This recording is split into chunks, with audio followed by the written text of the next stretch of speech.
पूर्वरु भांगिदेले doctor Damodar राउतक प्रतिमूर्ति जे दिन एरसमा माटी पाई अनेक कार्य करथिले आज सही राजनेता प्रतिमूर्ति को करा जायछि सम्मान।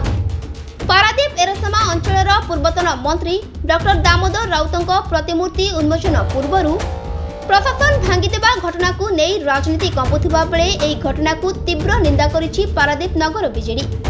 एरसमा ब्लॉक सियाली ठारे सियाली बालीजात्रा कमिटी तरफ राजनेता डॉक्टर दामोदर राउतक प्रतिमूर्ति स्थापन करा जायथिला, किंतु उन्मोचन 2 दिन पूर्वरु ही प्रतिमूर्ति को भांगी देछि प्रशासन। उन्मोचन कार्यक्रम पाई फलक सह निमंत्रण पत्र बंटा सरिथिबा बेले वन विभाग एपरि करबाकू तीव्र निंदा करा जायछि। तेबे बाबदरे वन विभाग पक्षरु कोनसी प्रतिक्रिया मिली पारि नथिले मध्य जंगल जमी रे बिना अनुमति रे प्रतिमूर्ति निर्माण करा जायथिबारु याको भंगा जायथिबा नै सूचना मिलछि। तेबे एही घटना को नै स्थानीय अंचल रे तीव्र असंतोष प्रकाश पाइथिबा बेले एही घटना को नै उच्च स्तरीय तदंत दाबी करिछि पारादीप नगर बीजेडी। एरसमार सियाली बेलाभूमि रे एवं दामबाबुंकर निज जन्म माटी निज निर्वाचन मंडली जो कर्मभूमिर जन्मभूमिर नेतृत्व से दीर्घ 50 वर्ष धरी नहीं आइछन्ति।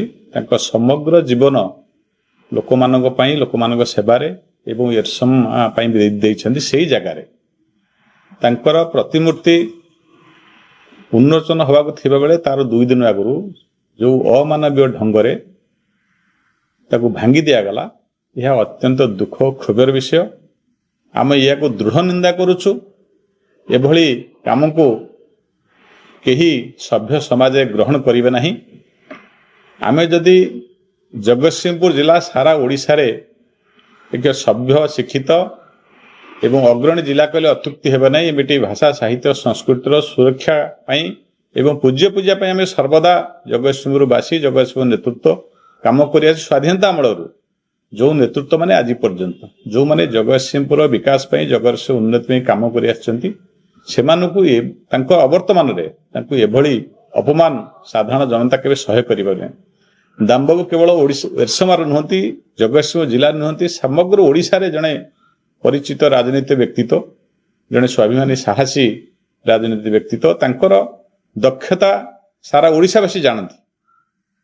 दीर्घ 32 वर्ष विधायक 17 वर्ष मंत्रित्व काल 7 थर विधायक निर्वाचित होगा भितर से अन्य को विकासमूलक कार्य केवल जिला नुह ओडिशा रे करिसेंती एवं जो विभाग से मंत्री होइछथि ताको दक्षतार सह बिजू बाबू सहित नवीन बाबू सहित दक्षतार सहित से विभाग को से आगु नहीं एवं किछि नुआ करी सबले देखैछंती। सेही बळी जणे महान नेता को जो भली भाव अमानवीय ढंग से प्रतिमूर्ति की भंगा गला, यह अत्यंत दुख परितापर विषय। आमे दाबी करूछु सरकार पाखरे जी काम करिसेंती तांको प्रति दृढ़ कार्यानुष्ठान निया जाऊ एवं एभली कार्य को निंदा करा जाए एवं जगतसिंहपुर जिले में पूज्य पूजा कार्य को सम्मान देवा पई जिला प्रशासन राज्य सरकार एक सुव्यवस्था बंदोबस्त करंतु जो भली आगामी दिन एपली घटना घटिबो नहीं। जदि किए भूल करथला ताको संशोधन करा जाई परथंता, किंतु दामबाबू भली नेतृत्व को अवर्तमान रे तांको जो असम्मान करागला तांको प्रतिमूर्ति की जो भावरे दिन दीपर भंगा गला हाथुड़ी लगे भंगा गला एटा केबे ग्रहण योग्य नुह। आको समस्त एरसमावासी पारादीपवासी जगतसिंहवासी आमे निंदा करूछु एवं आमे आशा करूछु राज्य सरकार ए विषय दृढ़ कार्यानुष्ठान नियंतु, दोषी की दंड विधान करंतु। यार एक तदंत मध्य कहा आपछे कहार हाथ अछि।